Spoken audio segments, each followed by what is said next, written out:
어떤 분이 이런 글을 남겼습니다. 성탄의 비극이라고 하는 10가지를 소개합니다. 첫 번째, 수천 년 동안 하나님을 섬겨왔던 유대교 지도자들은 메시아 탄생을 알지 못했습니다. 그러나 멀리 외국에서 동방 박사들은 예수 그리스도의 탄생을 알고 경배했습니다. 메시아로서 예수 그리스도의 탄생 장소와 과정이 예언되어 있었지만 예언자들은 그 말씀을 알고 있었으나 믿지 못했습니다. 최초로 성탄으로 오신 메시아 아기 예수를 경배한 사람은 종교 지도자들이 아니라 들에서 양을 쳤던 목자들이었습니다. 인류의 구원을 위하여 예수 그리스도께서 태어났지만 당시 유대 땅 왕이었던 헤롯은 도리어 어린 아이들을 죽이는 엄청난 범죄를 저질렀습니다. 다섯 번째로 하나님의 아들로 태어난 예수 그리스도는 왕궁도 아니고 여관도 아니고 사람이 사는 집도 아니고 마구간에서 태어나셨습니다.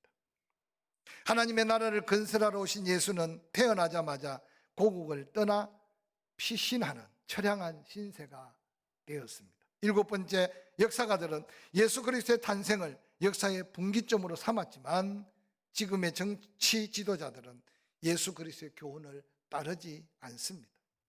오늘날 성탄절은 세계 최대의 잔치로 발전했지만 인간의 죄를 위해 죽으신 십자가는 자꾸만 사라져가고 있습니다. 아홉 번째, 메리 크리스마스, 예수 그리스도의 탄생을 축하하는 말인데 메리라는 말은 있고 크리스토, 예수라는 그 이름은 사라지고 있지 않는가 생각해 봅니다. 화려하고 성스러운 크리스마스 성탄 행사는 교회나 세상에 가득하지만 정작 소외되고 버림받은 바로 이웃은 잊어버리고 또한 그 예수를 잊어버리고 살고 있지 않는가, 이것이 비극이라고 말합니다. 미국 한 캠퍼스 강의실에 일어난 한 일입니다. 심리학을 가르치는 교수 한 명이 자기 반 40여 명의 학생들에게 단어 연상 테스트를 실시했다고 합니다. 그러면서 흑판에 크리스마스라고 적고 그 단어를 생각하면서 연상하는 걸 한 가지씩 종이에 써서 들어보라고 했습니다. 조금 후에 한 사람 한 사람 크리스마스라는 단어를 연상하며 쓰기 시작하는데 어떤 사람은 추리, 어떤 사람은 가시나무, 어떤 사람은 선물, 어떤 사람은 칠면조. 아마 땡스기빙 데이 칠면조를 못 먹었던 사람 같아요. 어떤 사람은 휴일, 어떤 사람은 캐롤, 어떤 사람은 산타크로스라고 들었는데 놀랍게도 40명 손에 단 한 명도 예수라고 하는 단어를 연상한 사람이 없었다는 겁니다. 그냥 안타깝게 지나갈 수 있는 것이 아니라 우리는 지금 지난주 성탄절을 보내고 우리에게는 과연 성탄절, 우리에게 과연 크리스마스는 무엇이었습니까? 혹이라도 코로나에 짓눌리고 세상에 여든찌든 환경 속에서 성탄절에 예수 없이 성탄절을 보내지는 않았습니까? 구약 성경에서 선지자 말라기 이후에 400여 년 동안 하나님은 침묵으로 온 세상을 대하였습니다. 하나님이 침묵하시니 온 세상이 영적 암흑 시대를 살게 되었습니다. 영적으로 암흑 시대였지만 하나님이 침묵하는 기간 동안 세상은 얼마나 많은 정치적 변화, 환경적 변화가 있었는지 모릅니다. 그런데 오늘 함께 읽었던 본문은 그렇게 400여 년 침묵하셨던 하나님이 다시 말씀하시기 시작합니다. 당시 제사장으로 있던 사가랴에게 말씀하심으로 침례 요한의 탄생을 알리셨고 마리아와 요셉을 찾아온 천사 가브리엘을 전하는 메시지를 통해 바로 기다렸던 메시아 탄생을 알려주셨습니다. 오늘 본문에서는 성탄을 오신 예수 그리스도께서 사역하시는 그 모습 속에 바로 침례 요한과 관계 속에서의 하나님의 역사를 다시 한번 반영하고 보여주면서 침례 요한의 가슴 속에 보여지는 예수 그리스도, 그 예수 그리스도가 오늘날 우리에게 비춰지는 예수 그리스도의 모습일 수 있기에 오늘 이 본문의 말씀을 묵상하면서 무엇하러 오셨습니까? 라고 묻는 그 물음이 오늘 세상 사람들의 물음이 되어야 하지 않겠습니까? 이사야서 40장 3절 5절은 바로 광야에 외치는 자의 소리로 예수 그리스도의 길을 펼쳐놓을 침례 요한의 사역을 이렇게 예언합니다. 외치는 자의 소리여 이르되 너희는 광야에서 여호와의 길을 예비하라. 사막에서 우리 하나님의 대로를 평탄하게 하라. 골짜기마다 도두어지며 산마다 언덕마다 낮아지며 고르지 아니한 곳이 평탄하게 되어 험한 곳이 평지가 될 것이요 여호와의 영광이 나타나고 모든 육체가 그것을 함께 보리라. 이는 여호와의 입에 말씀하셨느니라. 놀랍게 그 말씀이 누가복음 1장 13절에 이제 제사장 사가랴에게 다시 800여 년 지난 후에 들려오기 시작합니다. 사가랴여 무서워하지 말라. 너의 간구함이 들린지라. 내 아내 엘리사벳이 내게 아들을 낳아 주리니 그 이름을 요한이라 하라 증거하고 있습니다. 바로 그 약속된 아들이 사가랴의 가정의 엘리사벳의 태를 통해서 바로 요한, 여호와 은혜 주신다라는 이름으로 이 땅에 태어납니다. 400여 년 영적 암흑 시대를 지내면서 침례 요한이 광야에서 외치는 소리로 인해 하나님의 음성이 이 세상에 다시 들리기 시작한 그 놀라운 역사를 우리는 본문을 통해 살펴볼 수 있습니다. 바로 그 침례 요한은 구약과 신약의 징검다리 역할을 하는 선지자로 태어난 사람입니다. 그는 예로부터 많은 선지자들이 예언한 증거된 그 사람, 그래서 바로 메시아 오심을 증거하게 됩니다. 마태는 그 침례 요한을 가리켜 선지자 이사야가 예언한 바로 그 선지자라고 증거하면서 이 예언에서 침례 요한의 사명까지 잘 말씀해 주고 있습니다. 오실 메시아 대신 예수 그리스도, 그 주의 길을 예비하는 일이요 또한 주의 가시는 길을 평탄케 하기 위해 보낸 바로 선지자의 모습, 사명입니다. 그는 이 길을, 이 같은 사명을 훌륭하게 이루어 갑니다. 그래서 예수 그리스도께서도 친히 마태복음 17장 7절부터 11절에 침례 요한에 대해서 그렇게 말씀하십니다. 여러 선지자보다 나은 자다. 또한 여자가 낳은 자 중에 가장 큰 자라고 칭찬하셨습니다. 그런데 오늘 본문에 침례 요한이 바로 당시 헤롯 왕으로 말미암아 옥에 갇혔던 일, 그 옥에 갇힌 침례 요한이 들리는 소문을 통해서 자기 제자들 둘을 불러 예수께로 보내어 좀 이상한 질문을 하게 합니다. 그 질문의 내용은 이러합니다. 오실 그이가 당신이오니까 우리가 다른 일을 기다리오리까. 쉽게 지나갈 수 있는 말이지만 성경에 예수 그리스도의 오심과 침례 요한이 외쳤던 광야에 외치는 소리와 또한 침례 요한이 요단강에서 침례를 줄 때 이미 하늘 문이 열리고 하늘에서 비둘기 같은 성령이 임하고 그리고 하나님의 음성까지 들었습니다. 바로 이가 내가 보내는 그다.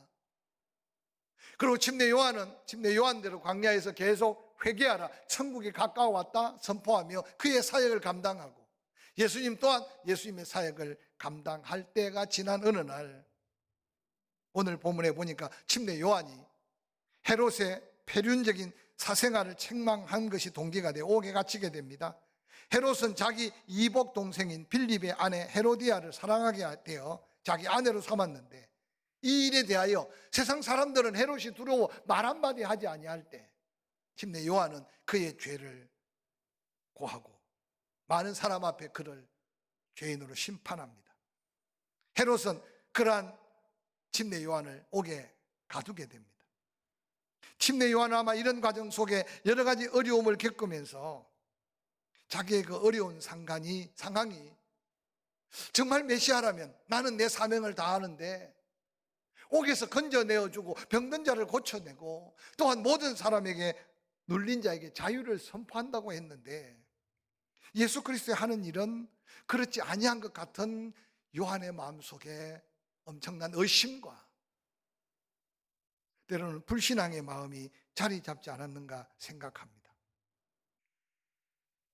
선지자 이사야를 통해서 메시아에 대한 놀라운 약속은 이사야서 61장 1절부터 그렇게 말합니다. 주 여호와의 영이 내게 내리셨으니 이는 여호와께서 내게 기름을 부어서 가난한 자에게 아름다운 소식을 전하게 하려 하심이라. 나를 보내사 마음이 상한 자를 고치며 포로된 자에게 자유를, 갇힌 자에게 노임을 선포하며 여호와의 은혜의 해와 우리 하나님의 보복의 날을 선포하여 모든 슬픈 자를 위로하되, 무릇 시온에서 슬퍼하는 자에게 화관을 주어 그 죄를 대신하며 기쁨의 기름으로 그 슬픔을 대신하며 찬송의 옷으로 그 근심을 대신하시고 그들이 의의 나무 곧 여호와께서 심으신 그 영광을 나타낼 자라 일컬음을 받게 하려 하심이라라고 말했습니다.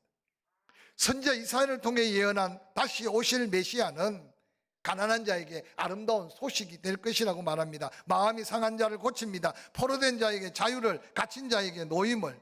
여호와의 그 은혜의 날이 임하게 되면 하나님의 놀라운 위로가 그들 가슴 속에 평안이 되고 찬양이 되게 하실 것이라는 약속을 침례 요한은 듣고 그 약속의 주인공으로 예수 그리스도께서 오셨다고 그는 믿어왔습니다. 특별히 그가 사역 중에 그는 흥하여야 하겠고 나는 쇠하여야 하리라 라고 말하면서 자기 곁을 떠나는 제자들을 보내면서까지 예수 그리스도가 메시아인 줄 알았습니다. 근데 오늘 놀랍게도 상상할 수 없는 질문을 오늘 질문합니다. 오늘 이 동일한 사건을 마태는 마태복음 11장 2절 3절에 좀 더 이해하기 쉽게 그렇게 기록합니다. 요한이 옥에서 그리스도께서 하신 일을 듣고 제자들을 보내어 예수께 여짜오되 오실 그이가 당신이오니까 우리가 다른 일을 기다려야 됩니까? 라고 물어보라고 그 제자들을 보냈습니다. 그 제자들은 예수님께 왔습니다. 오늘 보면 누가복음 7장 19절에 요한이 그 제자 중 둘을 보내어 주께 보내어 이르되 오실 그이가 당신이오니까 우리가 다른 일을 기다리오리까 라고 하라고 말합니다. 제자들은 그 예수님께 다가옵니다. 그리고 그 선생님이 전한 대로 누가복음 7장 20절에 말합니다. 그들이 예수께 나와 이르되 침례 요한이 우리 선생님이 우리를 보내어 당신께 여쭈어 보라고 하시기를 오실 그이가 당신이오니까 우리가 다른 일을 기다리오리까 하더이다 라고 묻습니다. 저는 오늘 이 질문을 함께 들어가면서 침례 요한이 어떤 사람입니까? 태어나면서부터 성령으로 잉태되었고 또한 그가 수많은 사람에게 회개의 침례를 베풀 때 예수 그리스도께서는 우리의 본이 되기 위하여 친히 침례를 받으실 때 요단강에서 침례를 받고 예수님이 물 위에 올라올 때 하늘문이 열리고 하나님의 음성을 직접 듣고 그에 임하는 놀라운 성령의 역사를 직접 보지 않았습니까? 그리고 예수님이 자기를 가까이 오는 모습을 보고 세상 죄를 지고 하는 하나님의 어린 양이라고 당당하게 외쳤습니다. 세월이 지나갑니다. 그런데 그런 침례 요한에게 시험이 닥쳐오기 시작합니다. 당시 악한 헤롯에게 체포당하고 그리고 감옥에 갇혀있는 침례 요한. 그가 그렇게 성령 충만하고 그렇게 사명 충만하고 그렇게 능력 충만한 삶을 살았지만 헤롯의 칼날 앞에 언제 목이 날아갈지 모르는 침례 요한의 모습을 한번 잠깐 살펴보면 여기저기 들려오는 예수에 대한 소문은 듣지만 자기에게 당한 환경, 자기에게 당한 지금의 상황 속에 자기가 기대했던 메시아가 아닌 것 같은 잠시의 유혹, 잠시의 의심, 잠시의 불신앙. 아마 침례 요한도 당시의 종교 지도자들이 가졌던, 아니 당시 평범한 유대인들이 가졌던 메시아 간에 대한 마음의 한 구석, 그 마음이 남아 있었던 것 같아요. 너무나 지긋지긋한 로마의 압제, 더 이상 미래가 보이지 않는 삶의 위기, 이사야를 통해, 예언자들을 통해 약속한 메시아가 온다면 이 모든 환경을 깨트려 놓고 세상적인 놀라운 구원, 사회적인 놀라운 구원, 정치적인 놀라운 구원, 그 구원이 함께 따라올 것 같은 기대 속에 자기 갇혀있는 그 옥에서 그 제자들을 보내며 예수님께 묻고 있는 이 물음은 환경과 상황 속에 우리도 때로는 믿음의 자리에서 낙심할 수 있고, 우리도 때로는 믿음의 자리에서 의심할 수 있고, 우리도 때로는 믿음의 자리에서 불평할 수 있는 우리의 육신적 한 모습을 오늘 침례 요한을 통해 보여주고 있지 않는가 생각해 봅니다. 본문 누가복음 7장 21절에 마침 그때 예수께서 질병과 고통과 및 악기 들린 자를 많이 고치시며 그 많은 맹인을 보게 하신지라. 예수께서 요한의 제자에게 대답하여 말합니다. 너희가 가서 보고 들은 것을 요한에게 알리되 맹인이 보며 못 걷는 사람이 걸으며 나병 환자가 깨끗함을 받으며 기먹은 사람이 들으며 죽은 자가 살아나며 가난한 자에게 복음이 전파된다고 전해라. 사랑하는 성도 여러분, 이게 옥에 갇혀 내일이라도 목이 잘릴 요한의 형편, 그가 감동받을 때는 선포했고 그의 마음속 뜨거울 때는 세상죄를 지고 가는 어린 양이라고 의심 없이 믿었는데, 그의 삶에 다가오는 너무 어려운 여러 가지 환경 속에서 정말 예수님이 메시아라면, 정말 예수님이 그리스도 구원자라면 갇힌 자를 자유하게 하고 눌린 자에게 놀라운 자유를 주신다고 했는데, 나를 그냥 이렇게 버려두실까 생각할 수 있는 생각이 우리의 생각 속에도 싹 들 수 있다는 사실을 한번 기억해 보시길 바랍니다. 침례 요한은 이사야가 예언한 메시아의 사역을 알고 있었던 것 같습니다. 이사야서 35장 5절 6절에는 그렇게 말합니다. 그때 맹인의 눈이 밝을 것이며 못 듣는 사람이 귀가 열릴 것이며 그때 저는 자는 사슴같이 뛸 것이며 말 못한 자의 해는 노래하리니 이는 광야에서 물이 솟겠고 사막에서 시내가 흐를 것입니다.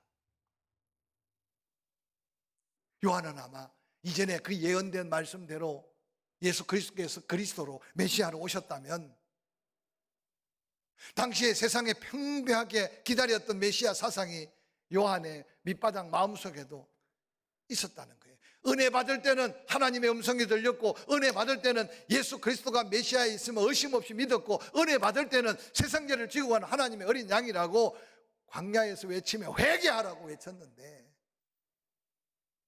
어느 날 무시무시한 헤롯의 손에 붙들려서 감옥에 갇혀있는 요한 한번 살펴보시기 바랍니다.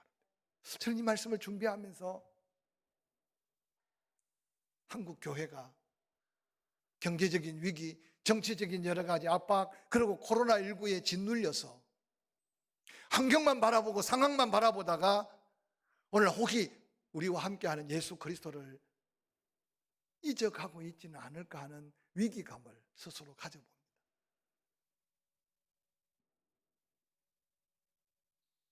사실 요한은 예수 그리스도의 죽으심까지는 보지 못했잖아요. 이사야의 예언 속에 이제 그리스도가 어떻게 살다가 어떻게 죽으실 것인가, 그래서 이사야 53장은 이렇게 외치고 있지 않습니까? 그는 실로 우리의 질고를 지고 우리의 슬픔을 당하였거늘 우리는 생각하기를 그는 징벌을 받아 하나님께 맞으며 고난을 당한다 하였노라. 그가 찔림은 우리의 허물 때문이요 그가 상함은 우리의 죄악 때문이라. 그가 징계를 받음으로 우리가 평안을 누리고 그가 채찍에 맞음으로 우리가 나음을 입었도다. 우리는 다 양 같아서 그릇 행하여 각기 제 길로 갔거늘 여호와께서 우리 모두의 죄악을 그에게 담당시키셨도다. 아마 침례 요한이 예수 그리스도의 십자가에 달려 죽으시고 부활하신 사건까지 보았다면 오실 그분이 당신입니까? 아니면 우리가 다른 사람을 기다려야 됩니까? 라고 묻지 않았을 겁니다. 저는 생각해 볼 때, 저는 한국 교회를 바라보고 교회 안의 성도들을 바라보면서 여러 가지 환경의 장애 속에 우리가 정말 바라보는 하나님, 우리가 정말 믿는 예수 그리스도가 바로 하나님이 약속한 나의 구원자이시며 나의 주님이심을 고백하며 믿는 믿음을 다시 한번 확인하고 확실한 신앙 고백으로 하나님 앞에 서야만 이 위기 속에 하나님의 영광을 잃지 않고 우리의 사명을 온전히 이루어갈 하나님의 사람으로서 살아갈 수 있을 줄로 확실히 믿습니다. 오늘 요한의 제자들이 오는 그 순간 예수님은 여전히 고치고 있어요. 예수님은 여전히 살리고 있어요. 예수님은 여전히 악한 영들을 내어 쫓고 있습니다. 오늘 예수님은 어리둥절한 요한의 제자들에게 뭐라고 말합니까? 지금 봐라, 지금 들어봐라. 이 보고 들은 것을 요한에게 전해라. 사랑하는 성도 여러분, 예수 그리스도께서는 오셔서 절망에 눌려 고통받는 모든 병든 자를 한 번도 그냥 외면하거나 돌려보내시지 않으신 예수님의 사역의 현장을 성경은 곳곳에 보여줍니다. 문둥병자들을 고쳐줍니다. 아무도 관심 갖지 않는 38년 된 베데스다 연못의 병든 자 찾아가서 고쳐주셨습니다. 안전뱅이가 예수 만나면 일어납니다. 눈먼 소경이 예수 만나면 눈을 뜹니다. 할렐루야. 오늘 그 예수가 여전히 우리와 함께 하시는 우리의 구주 예수님인 걸 믿으시기를 주의 이름으로 간절히 축원합니다. 저는 계속 기도합니다. 이제 병원 찾다가 교회를 찾아야 되는 시대가 우리의 시대가 되도록 다시 기도하고 있어요.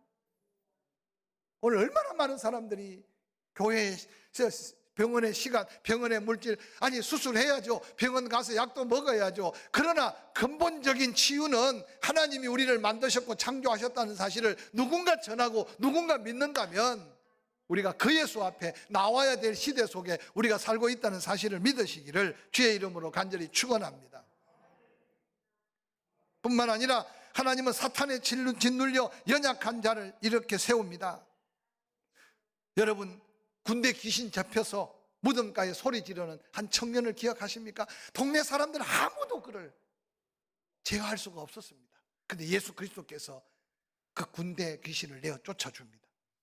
7 귀신에 들려 젊은 인생을 다 파멸로 이끄는 막달라 마리아를 기억하십니까? 성경에 귀신을 내어 쫓아 온전케 하신 역사는 예수님뿐만 아니라 그 사도들, 한국 교회 안에 수없는 역사적 증거를 우리는 가지고 있어요. 오늘 이 세상에 귀신의 역사가 없다고 생각하면 큰 낭패를 당합니다. 이제 우리가 너무 교모하게 우리를 속여가기 때문에 정치하는 사람도 속고 경제인들도 속고 교육하는 사람도 속고, 그래서 오늘날 그 진리를 잃어버린 영혼들이 방황하고 있어서 이 시대적인 혼란이 있다는 사실을 한번 생각해 보시기 바랍니다.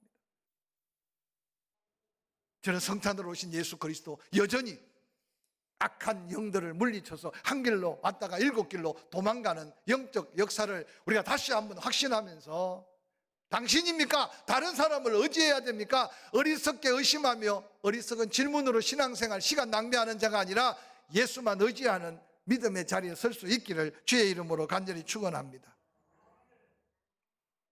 뿐만 아니라 예수 그리스도께서는 요한복음 10장 37절에 만일 내가 내 아버지의 일을 행하지 아니하거든 나를 믿지 말아라. 그러나 내가 행하거든 나를 믿지 아니할지라도 그 일을 믿어라. 그러면 내 아버지께서 내 안에 계시고 내가 아버지 안에 계심을 깨달아 알게 될 거다. 이 말은 무슨 말이냐?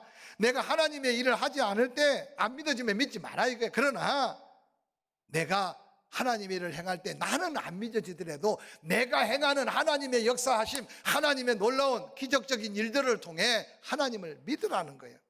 나를 믿으라는 거예요. 그러면 내가 아버지 안에 있고 아버지가 내 안에 있듯이 너희가 내 안에, 내가 너희 안에 있게 되는 은혜를 경험하게 될 거다. 오늘 우리가 믿는 예수는 누굽니까? 죽어서 천국만 갈 예수입니까? 예수 그리스도께서 말씀하시면 풍랑이 잔잔해지고, 예수 그리스도께서 말씀하시면 문둥병이 낫고, 예수 그리스도께서 말씀하시면 귀신이 떠나가고, 예수 그리스도께서 말씀하시면 죽은 자가 살아나고. 할렐루야. 오늘 그 예수를 우리가 요한의 제자처럼 혹시 깁니까 아닙니까 하고 묻고 다니며 시간 낭비할 시간 없는 시대 속에 우리가 살고 있음을 다시 한번 기억하시기 바랍니다. 한 해를 마무리하면서 실망된 것도 있고 때로 아쉬운 것도 있을 겁니다. 그래서 2021년을 하나님께서 우리 앞에 펼쳐 놓으시고 또 하나님 동행해서 에베네셀 하나님을 찬양하게 하실 줄로 믿는다면 내 안에 계신 그 예수 앞에 분명하게 기도하고 분명하게 응답받아가며 내가 그 증거자가 되어서 우리 이웃들에게 다시 한번 와봐라, 다시 한번 예수를 전해서 2021년은 이때가 복음 전할 때고 이때가 구원할 때고, 할렐루야, 이때가 다시 한번 힘을 얻고 살아날 때임을 믿으시기를 주의 이름으로 간절히 축원합니다.